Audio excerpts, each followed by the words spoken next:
Oh, Mecha Break, what happened?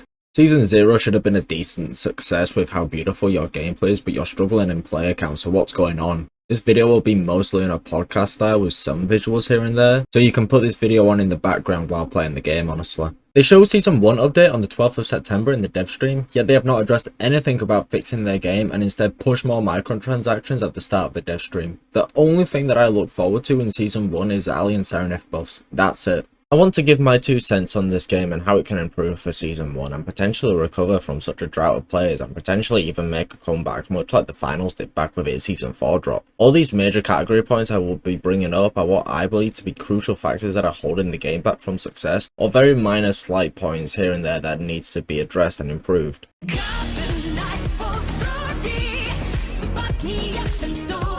Honestly, this rank system is one of the worst I've seen. I'm not saying that to exaggerate for YouTube, I do literally mean one of the worst, and I thought Apex Legends rank system was bad when it encouraged camping and ratting over getting kills. The worst part of this rank system is how hand-holding the system is. There are 11 different tiers, these being bronze, silver, gold, platinum, diamond, your standard. Then it goes master, grandmaster, general, champion, legendary, and indestructible, where Indes is top 100. Immediately, this has layers of bloat and just adding ranks for the sake of adding ranks. Next awful point is bronze to gold. You literally can't lose points when you lose in that tier. You will always have point protection when you lose. Why does this exist in ranked? The game mode that is designed to push your skills and filter you into the correct rank, but basically lets anyone get into plat. That's mostly considered a mid-elo skill level in games. This is one thing of many as to why the rank system is so awful. Bronze to Masters games, so this is 6 ranks by the way, and over half of the combined tiers, are filled with bots. And I don't mean bad players, I mean literal AI. As stated, the whole point of a ranked system is to test your skills against seemingly similar skilled players. But how do you do that against AI? Sometimes you might get the odd player here and there, but the vast majority of it is just fighting against bots. What makes this even worse is GM lobbies are far easier than Masters lobbies because it's full of humans that learn absolutely nothing from the bots and was boosted by the win-to-loss ratio from the previous ranks. Bridging from that point, it is only at champion, the 3rd highest rank in the game, where you need better than a 50% win rate to climb into legendary. For the vast majority of the other ranks, it's around -12 on a loss and +50 on a win. At general rank, it's -20 and +30 give or take for loss and win, excluding bonus points that you can gain. Every player's win rate is bloated and ranked isn't a climb or struggle, no thanks to the tier demotion protections also. It's just literally a time investment of about 20 to 30 hours to get into champion. And then the actual ranked experience kicks in. Why? Why does it take so long to kick in? Fortunately, Legendary and Indes require a much better win rate to stay relevant, with roughly -28 on a loss and +17 on a win makes it very hard to climb. In champion ranks and below, you can get +5 merit points in the following categories. Merit 8 or above on a win streak being 3 or more, or getting the MVP. But in Legendary and Indes, win streak doesn't give bonus points. Bonus points on merit gone from +5 to +2, and MVP down from +5 to +3. This makes it so every single loss hurts a lot. Next major point is stacks in ranked. Stacking is always a problem, no matter the game when it comes to ranked. A stack that has been forged and tempered will always be better than a bunch of randoms even if they're all top 100 players. I do think stacks should be paired against stacks 100% of the time, but if a certain amount of time has passed, then there needs to be a tweak to the win-to-loss ratio of stacks versus solos. If a stack has to go against solo queue players, then the stack should gain minimal points on a win and lose a lot more on a loss. I'm going to use Indes rank as an example. If your stack is 3 or more, then if you go against full solo queue players, then your win should be +10 instead of +17. If you lose, it should be -35 instead of 28. Now if a solo queue player loses to a stack, then they should get -22 instead of -28. As for a win, +20 base instead of +17. This sort of idea will make it fairer for the solo queue ranked players since it doesn't feel as disheartening when a full team of solos loses to a stacked group.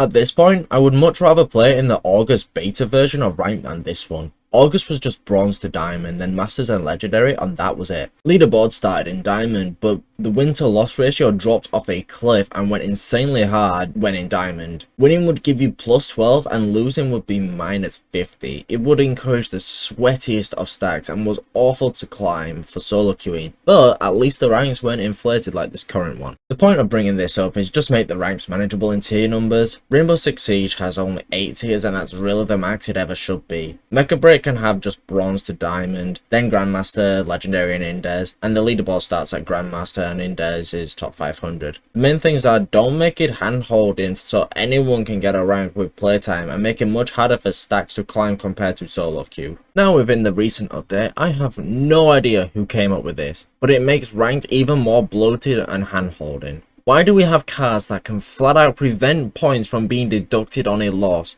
Who actually saw this as a good idea and someone gave them the green light for it? At most, what it should be is, if you get SVP, you get minimal point loss, not flat out stopping point loss. This would also be provided that the merit system is decent, because an example of this is key maps with Luminaire or dinos on payload map, but more on that in balance section to be honest. One final point to make about why ranked is bad is the rewards we get. You're telling me for getting into top 100 rank, my reward is a bunch of loot crates where I may or may not get something good. The only good drops from these loot crates come at a 0.12% drop chance. For all I know, all I'll receive is a bunch of patterns and nothing cool like, I don't know, a Welkin Flame battle axe. I feel like in addition to the title banner that we get and all those loot crates, we should have the ability to pick one of the 6 flame item skins of season 0 for our choice. Since I main Welkin, naturally I will want to have the Welkin Flame Battle Axe skin, but this also works for those that haven't bought the Matrix contract and can get those flame skins for their striker that they like. This reward could be for those that hit top 500, and as for top 100, not only do you get the flame version, but you can also get a cool light blue flame version to really show enemies that you achieved top 100 last ranked season. While my points aren't in order of importance, ranked mode is by far the worst area that needs to be addressed and fixed ASAP.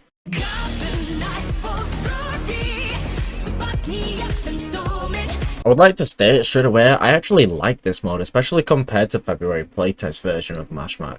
I don't normally like playing extraction shooters because I can't stand losing all the cargo I found, plus what I took with me in the run, but I do like how Mashmak is done. The foundation of the mode is good, and it is there, but it's hardly delved into. So the theory of how Mashmak and marketplace ecosystem is supposed to work is you go into Mashmak, grab loot and resources and then sell them at the marketplace to then buy things from the marketplace you want, such as cosmetics or items to be used in Mashmak to hopefully pull even better gear. The actual practice of this is nothing is actually valuable. Golden boxes are the only thing that are actually worth anything, but without whales wanting to invest Corite into the game, the marketplace goes stale. There are not enough valuables to be worth buying. The actual cool worthwhile cosmetics of this season is the flame skins in the golden crate, but when they have a 0.12% drop chance, no one is going to invest heavy amounts of Corite to buy these boxes. Mods and weapons can be lost easily. Lots of the strong gear and resources can be found in normal Mashmak. Lower chances granted, but can still be found there quite frequently. Gliders are pretty much a completely useless item when we can just melee boost around with a sword or battle axe weapon drops in Mashmak. And the glider have 0 speed to them. I'm not joking, these things go literally at like sprint speed, and we all know that the sprint speed is god awful in this game. The only valuable items in Mashmak are the golden crates and the PvE tickets we can find. When you boil everything down, that's all that matters. There's also the problem of splitting balance of 6v6 and Mashmak, with the 3 main culprits being Aquila, Narukami and Stellaris. Aquila because it's a sniper, Stellaris because of invis, and Naru having both of these options. The map is very open, so plentiful lines of sight for snipers and Stellaris can always engage and disengage freely because of the sheer size of the map and how open the fighting areas are. Easy fix to both of them while having very minimal effect on 6v6. For snipers, make it so you can't be hit beyond a certain range. I'm not talking about free aiming, I mean literally the bullet/energy shot doesn't travel as far. The map is huge with minimal to 0 air cover to abuse and force Aquilas and Narukamis to move closer to you like in 6v6. For reference, I saw an Aquila that was attacking a Constantine, and while I was getting closer, I whipped out my sniper to knock out his fluid armor so then Big Boss could actually do some flash damage to Aquila.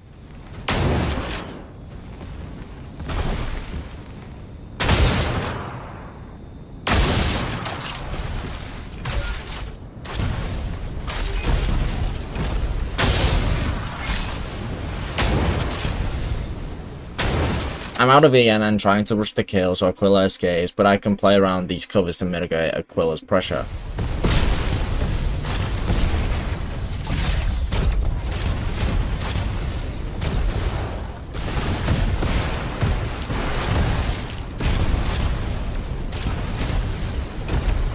In the end, I get the kill, sure, but it was mostly the sniper doing the work due to infinite range it has. The amount of distance I had to cover and the resources cost of the free shield plus melee boost should be able to show how Mashmak just devolves down to who has more range, who has better escape options. And because of how stupidly low respawn times are, Aquila was able to spawn in and chase me down when I'm half HP. I'm playing Welkin and even I'm struggling to stay alive against Aquila while fleeing it. I would imagine other suits would have a much harder time, borderline impossible to actually escape Aquila. I even tried to flee into the storm because I have around 11k plus fluid armor with my mod, so I can tank it, but I'm not fully inside, so Aquila can probably still see me here, and this is an error on my part. In the end of this run, my extraction beacon was inside, fortunately, but too low HP to try and constantly attack Aquila, so I left. If the extraction beacon was outside, I doubt I would have been able to extract because Aquila just has to shoot one shot in my back while above me, while I can't do much back and eventually die. As for Stellaris, there is an airdrop that can counter this. Too bad it's extremely weak. The recon beacons. They basically act as Falcon's 1 ability where it wall hacks and can see stealth units as well. The only problem is they take far too long to be called down and their range is abysmal. A legendary recon beacon is 1200 meters, which is extremely small for the map scale Mashmak is. Here's a screenshot of what 3300 meters looks like in game. A legendary beacon barely covers 1/3 of that distance. Personally, recon beacons should be able to be used to see enemies coming a mile off when looting POIs to mitigate third parties or being jumped. To add extra insult to injury here, you can't realistically call a recon beacon down mid-fight against the Stellaris just perma-jumping you. This was from the replay viewer, but I was trying to call down a recon beacon in this fight, but I just couldn't with the Stellaris perma-slashing me and the water being quote-unquote too deep. When I did manage to call down a recon beacon before the fight, I was able to get my revenge on this guy.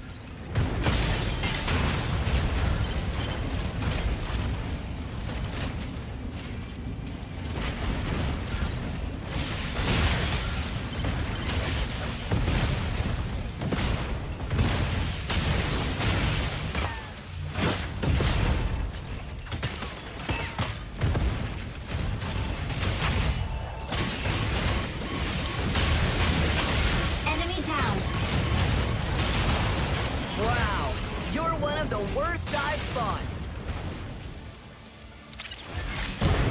Ultimately, recon beacons should be used to prevent people from jumping you from a far greater distance. Then you can have Mashmak weapons where it works like Falcon's 1 ability, where even if the weapon is not equipped, the scan effect can still work and stops the fight being one-sided. Balance aside in Mashmak, the game just doesn't reward me in cosmetics. Realistically, the only worthwhile mode is normal. Hard difficulty doesn't have anything unique to justify going in hard difficulty. I can get legendary drops from normal like modular weapons, airdrops, and now recently golden crates and tickets. They also drop frequently enough to justify doing a normal run over hard or extreme. Take this for example. Here's a screenshot of a normal difficulty run minus the rocket ammo and the 2 level 3 howitzers. Now take a look at this clip of what I get from destroying a drilling rig in extreme mode.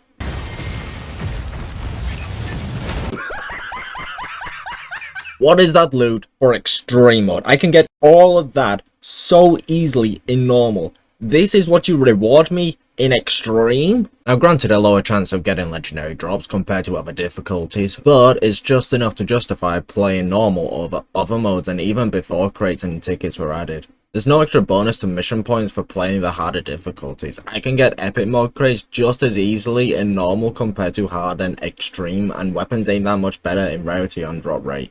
I've estimated about 12 to 15 players due to a game a long time ago where bodies would drop in left, right and center, and still there's somehow 3 enemies at the final extraction beacon. Having the golden crates and tickets in normal is a good thing. I just need higher drop rates or better gear in harder difficulties to justify playing them over normal mode.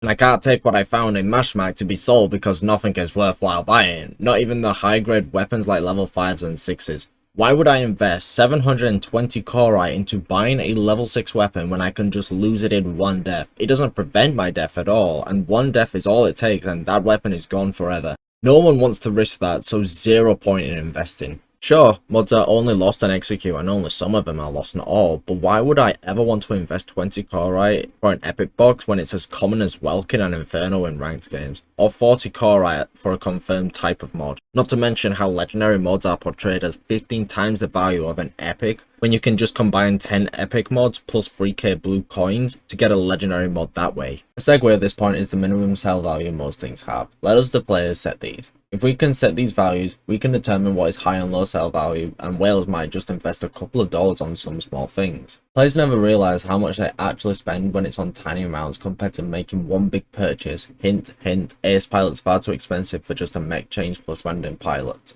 Feels like the reason why people don't buy weapons and mods is you can lose them. The 40 cents on a mod or $7.20 on a level 6 weapon just isn't worthwhile for players to buy. Paints on the other hand are permanent, so they're more inclined to buy these, but one paint for one suit and not one paint for all suits isn't helping the sales. You can keep the auction / sale fees to make sure Corite is still being bought, but let the players drive the player market of what we want to buy and sell and whatnot for how much. You know, that's the whole point of a player market in the first place. Like, all these Corite values for these items are just way out of line for their actual worth. 1,000 for a squad extraction beacon, 80 for this Corite sample that gives only 200 merit tokens. Who is going to buy a flame skin from the battle pass that is only $36 in worth on the market, when they can get the battle pass themselves and have it much cheaper that way, plus they can earn it whenever they want? These prices are all out of position for their actual worth. Something I will mention I do like doing is key runs, especially now in covert operations, aka PvE only. Me and some friends have managed to do several keys in just one PvE mission, and it is rewarding to not run the risk of having players jump in. I've heard a load of comments comparing it to Destiny 2 raids, but I've not played Destiny to comment on this, to be honest. What I can say though is key runs in a full stack are fun to do, especially when a Hellkite is on the line. As of the time of writing the script, my stack has attempted it twice and failed. We understand how to do it now, all we're doing is gathering supplies from Mashmak to beat it. Key runs are fun to do, but even normal and hard keys are really easy. Hellcat is really fun, but I would prefer it so that if you do it in co-op extreme Mashmak mode, there should be a delay of 3 minutes when the key is dropped before everyone is alerted. It's open when the key is dropped, but no one else is told until 3 minutes is up. Reduces third parties from happening when there's too much loot on the line. One way to make Mashmak far more interesting to play is make community challenges / goals. An example of what I mean is the whole player base needs to destroy, let's just say, 10 million Corite samples before the end of the season. To be eligible to claim the prize, you need to destroy 100 yourself. The reward for this can be a bunch of supply crates. Another way is making different modes more specific for rewards. Normal can be mainly for farming merit tokens, blue coins and some paint. Very rarely will you get a purple mode from normal, and you can't get purple grade items and above outside of small percentage drops on drilling rigs and mega splitters or from the world bosses. Hard can provide better drop chances for stronger gear like level 4 and level 5 repair pod parts, but also summoning beacons for Constantines and Malakus to be used in any difficulty, and obviously better drops in higher difficulty. Can also make it so that some paint crates will be confirmed to be purple grade or higher in hard difficulty.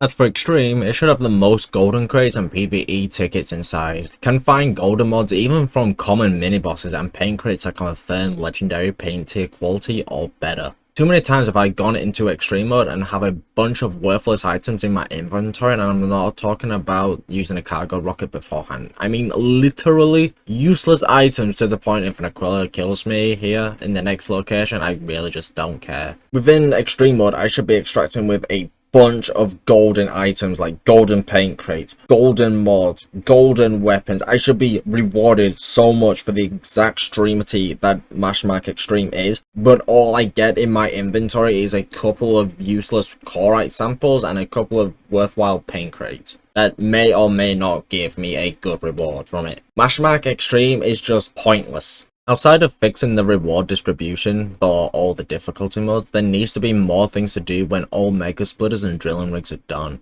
When they're marked off the map, you kind of just aimlessly wander from place to place and not really do anything, and just either extract early to do it all over again, or roll the dice instead to see if a world boss spawns. To collect Corite samples in the world weekly missions that we get for 1k merit tokens and 2 golden boxes is a great start, but we need some POIs to clear out and do with a goal in mind. Kinda gets boring blasting the same enemies over and over again with nothing much for it. One more suggestion to add to Mashmak, and I'm asking for a big one here so I'm not aware how reasonable this is, but add proximity chat to Mashmak. It could make for some funny content and entertainment. Games like Lethal Company or Reaper have extremely funny moments based on proximity chat, or it could be used to make negotiations with someone on the horizon. Just throwing the suggestion out there. Do like Mashmak and the foundation of it, but the execution of how Mashmak is played, terrible displacement of rewards, and minimal to no thought about airdrops just makes this mode not worthwhile at all, really.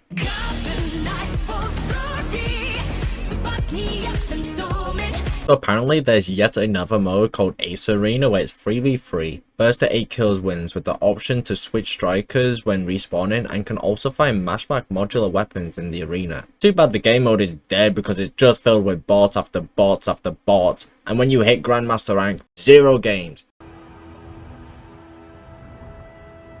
I actually had to go to casual to get some of the game footage of this mode. I find it extremely baffling that this mode also has a ranked mode and literally 0 rewards for it. What is the actual point of this mode if we don't even get anything for it? 3v3 feels like it was just made to die, honestly. This arena, from what I gathered, focuses more on individual skill compared to objective play in 6v6 mode, which I'm fine with, but the mode is dead. I generally don't understand who this is supposed to cater towards. Best course of action for AS is to vault the game mode, honestly. And then come season 1, we will get 24v24 mode. Who does this actually cater for? We have Battlefield 6 coming around the corner, and while I've not played it, there is a lot of positive mentions about the game. Not to mention, Mecha Break isn't designed for 24v24 mode for a couple of reasons. First reason is Battlefield has a very low TTK compared to Mecha Breaks. There is a reason why Sky City map mode got a rework from August beta because of just how one-sided the mode was, because everyone had one life. They wanted to play like a tactical shooter like CSGO or Valorant, but it just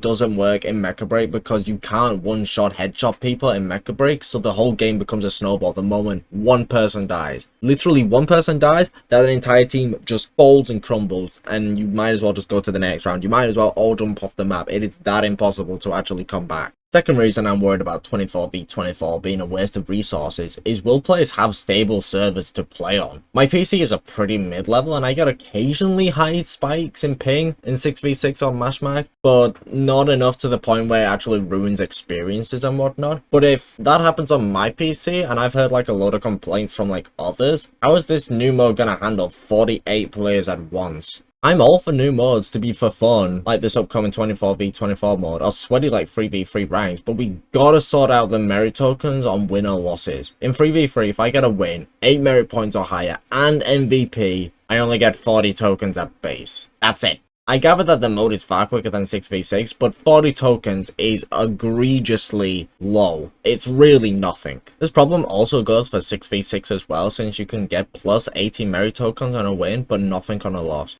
You either get plus 10 on a loss, or plus 130 on a win when everything has been taken into account. Feels like a waste of time if I lose. The point I'm trying to get at with all of this here is there's no real rewards for playing for fun, and now we want to add even more modes to split the queue times without giving out proper rewards for the current modes. That's just going to push away so many casual players.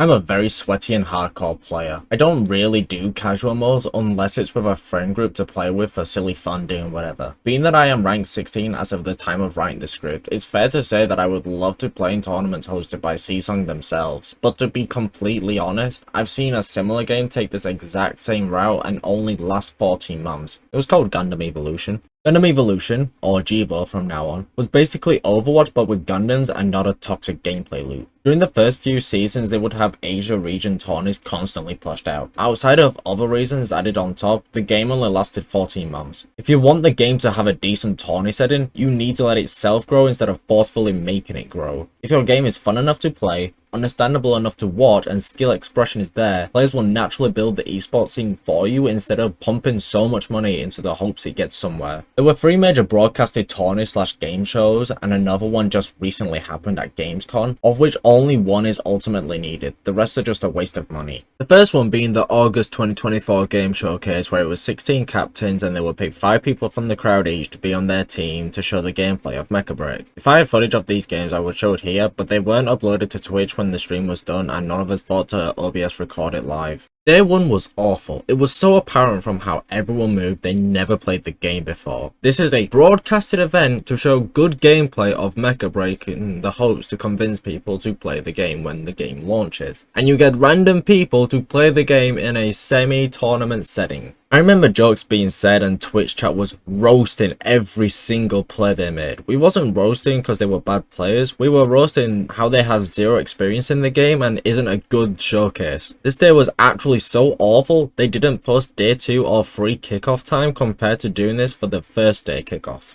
Day 2 was somehow even worse. The 2 captains were only picked because they have over 1 million followers on Twitch each, of which they do GTA role-playing content. The watch party back in August were all dreading for the worst to come, and oh boy was it far worse than we first thought. First, Twitch disabled chat after yesterday's show, then the same terrible gameplay as day 1, but what made this day really the worst was the aftermath. Team 3 had a teenager on their team, something like 13 to 14 years old. The kid was absolutely smoking everyone on the enemy team. So instead of taking the loss on the chin 0-3, Team 4 got the entire crowd to boo the winners. Thanks CSUN for adding these people into the showcase to display the game. Day 3 we had a glimmer of hope because both team captains actually had somewhat playtime in the game when reviewing their Twitch channels. Not much, but enough for us to not be worried. Day 3 is what day 1 and 2 should have been. Extremely close on all games and it went to the full 5 games. The higher ranked players could see a lot of mistakes, but we didn't care for that because it was showing the game in a good light where everyone had actually played the game before. The March LAN tournament event is probably the only one that was needed in all honesty. If you are going to make a tourney, then at least make it massive, and it was actually a pretty good show for the most part. For all the amazing and hype moments that we got,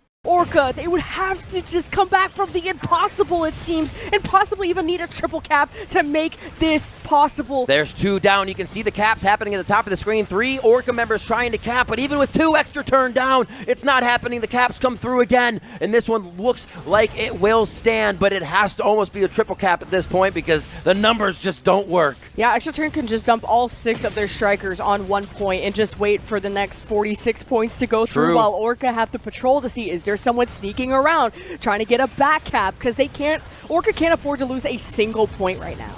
Just 4 more ticks and they're going to be in the lead. You have to believe me when I said it's amazing to watch these teams adapt in real time here at the tournament to different things. Now a triple cap from at least 600 points down. It looks like it is going to be the win. How did Orca pull that out? An amazing victory. There is no way we just witnessed that. A triple cap that was held even despite a 5v6. Orca had to take care of all the points at once. Crazy. we also had some of the worst showcases of the game possible, and this team that has the key are supposedly ex-Overwatch pros, by the way. Keep that in mind. Viewer discretion is advised. So, False grabbing it, has some teammates, has Speedily, another GOAT from the FPS scene, and they're going to work together. These are longtime teammates. Oh, he didn't go out the window. Boxes he's himself in with busted! the Eliseness. And now he's going to get stunned up because Eliseness puts that armor back on, a little bit of a shockwave and invulnerability, and now False has to get out. Remember, Welkin has incredibly fast movement speed with just a single click if no target's in front, so that's the movement they need right now. He's stuck. Oh jeez, there's so many tanks in the way, and Bob gonna lose that armor and does not have the cooldown to get back in it. Will be able to get back in if they die, but that is a long respawn timer, and Team Liquid are suffering. DSG have a key still being escorted. I respect this by DSG. Hardly ever do you see 5 escorting the key, but they are putting all the cooks in the kitchen right now to make this happen.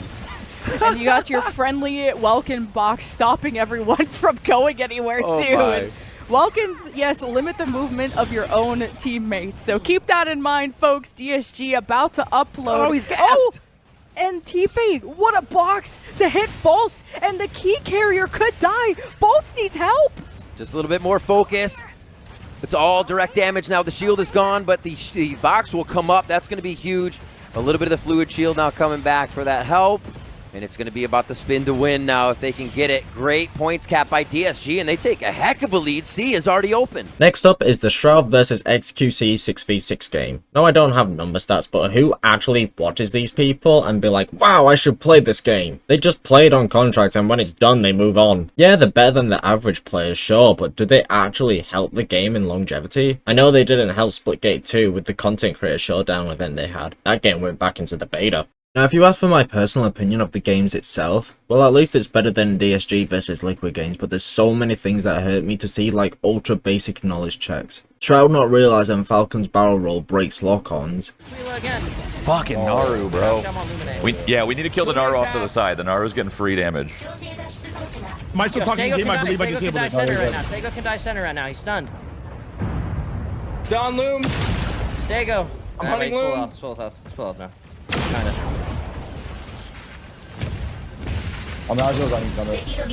That is the person that's gonna make us lose this game. It's hard to deal with them though. XQC saying that Aquila can die. He got bubbled. Aquila can die. Aquila can die. Shooting Tricera right now. Lyric, you gotta get out of here, Lyric. Go heal him. In what world do you look at this position from the Welkins POV and be like, yep, this Aquila can die, but the one that takes the cake? And I gather that apparently Summit is prone to crash outs, but if he's playing on Shroud's team, then he should be a really good player in shooter games. Welcome. Ready. Aquila's low. I'm killing Aquila. I'm dead though instantly, bro. They're double sniping the shit out of me, brother. They're invis sniper somewhere and I don't know where. Yeah. Look at that, bro. My man doesn't have to do shit. Make him do something, Mecha Break. My man can't just sit there. Make him aim, maybe? That might be a thing. How about instead of crying about making Stego aim, you should stop tunnel visioning and position better. You were at full HP and died instantly because of your own mistake. Don't blame the game because of this one. The funniest part about this is Mecha Break itself didn't post the games on their own channel. You have to go to random channels to get the VODs. It's that unbaked in the marketing. If only there was a spectator mode built, you know, into the game to allow spectators to record the game. Oh wait, it is there, and we've seen it possible on the devs build because of a spectator mode that was shown in the Marchland tournament event. Why don't they just add that in the base game? I don't understand. Adding extra insult to injury on this, CSUN themselves have advertised the community to make tournaments for us to run, but how do you expect us to run them without a spectator mode when we've seen one possible? It's kind of rubbing salt in the wound on that note. And now at current time, there has been an announcement for a similar showcase of the game at Gamescom, much like the one last year. Now fortunately I could do some background checking on two of these people, and both have played the game but only in small experiences. Sun said he's played the game for about 30 hours or so, with his favourites being Welkin, Stellaris and Stego. AlphaCast apparently played a lot back in the February beta but never made it past GM. No GTA RP streamers, thankfully, this time, and the games were much better than last year's in terms of skill. I'm not looking for 5500 rated games, just people who understand a basic level of the game, and I say they did. With all these points within this section of the video, I feel like a lot of the money has been pushed into useless advertisement areas, and dare I say Chris is forcing his vision of the game onto us instead of letting it naturally develop, which is not healthy for a game, especially in the tournament scene.